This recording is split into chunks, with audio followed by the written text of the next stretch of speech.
Subscribe for more.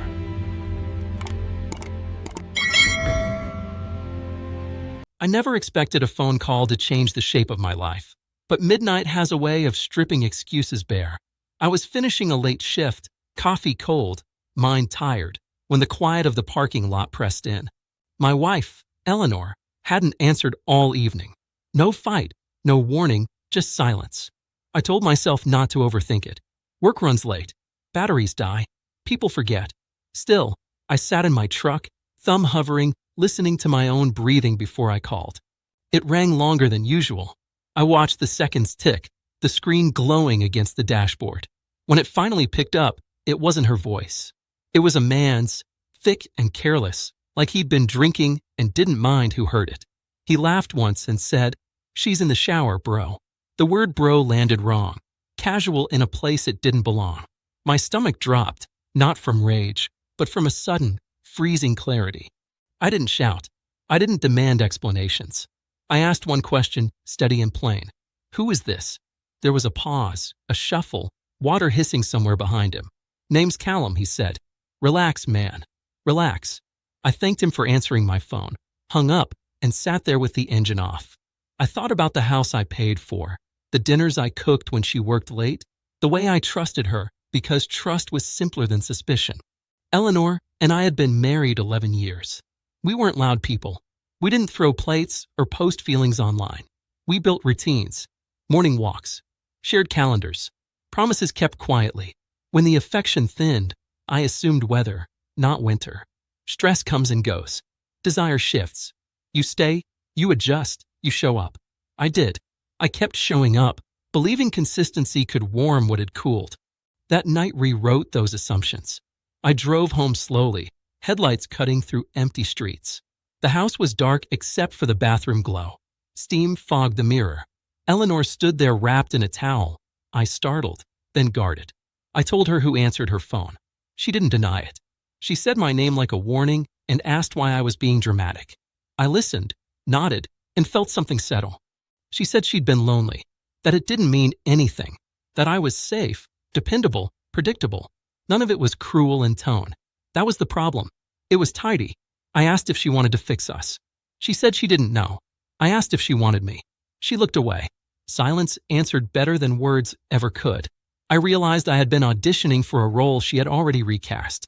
I slept on the couch and woke before dawn. The house felt like a hotel after checkout, clean and impersonal.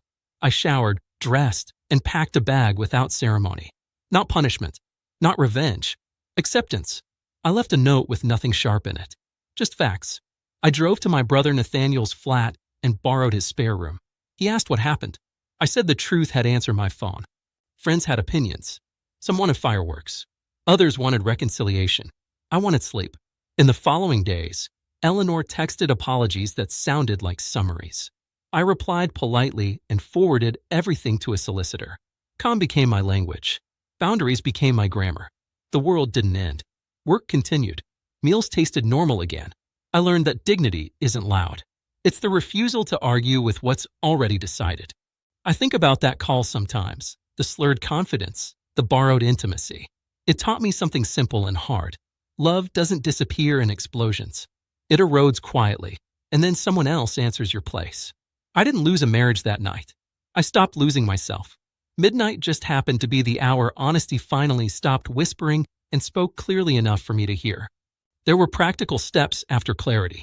Accounts separated, schedules untangled, keys exchanged without ceremony. We spoke once more in person, daylight flattening everything. She asked if I hated her. I said no. Hate requires energy I needed elsewhere. I asked if she understood why I left. She said she understood consequences better than feelings. That answer, oddly, felt honest. Honesty arrived late, but it arrived. People love neat villains, but life rarely provides them. Callum was a symptom, not a mastermind. Eleanor made choices. So did I. Mine came later, slower, forged in patience. I learned that loyalty without reciprocity becomes self-erasure. I learned that leaving can be an act of care for the person you're becoming. None of this made me proud. It made me lighter, and that was enough. I'm telling this now because silence teaches the wrong lessons. It tells men to endure until endurance becomes identity. It tells them that asking for closeness is weakness. It isn't. What is weak is abandoning yourself to keep a peace that only exists on paper. When I hear that voice in memory, slurring confidence at midnight, I don't feel anger anymore.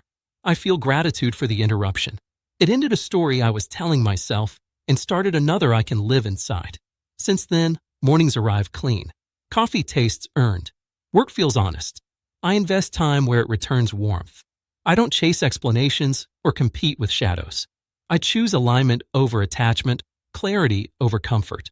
The call was ugly, yes, but truth often is. If this sounds familiar, know this. You don't need permission to choose yourself. You just need the courage to answer when reality calls. I did, and the line went quiet, not empty. Quiet enough to hear my own values again, steady and unshaken, guiding the steps that followed, away from noise, toward a life that fits. That is the ending I keep. It's simple, deliberate, and finally mine, built without lies, answered calls, or borrowed courage. Nothing flashy, just true enough to stand. And that is plenty.